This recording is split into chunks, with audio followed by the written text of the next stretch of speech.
ఇదంతా క్లీన్ చేసి శుభ్రంగా బాక్యం పెట్టేసి అంత ఎదిరిచేసి సామాన్లు మార్పిచ్చేసి మొత్తం. ఇప్పుడు టైం 3 కావస్తుంది. ఇంతవరకు నేనేం తినలేదన్నమాట. ఇప్పుడు ఇంకా క్లీన్ చేసేసి తింటా. చూడండి ఎట్లా చేసిపోయినారు. నేను అదంతా క్లీన్ చేయాలి.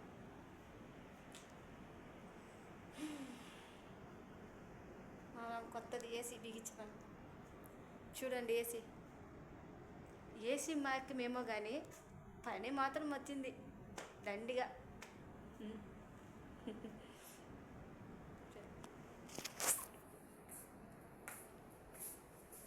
చూడండి మా అమ్మ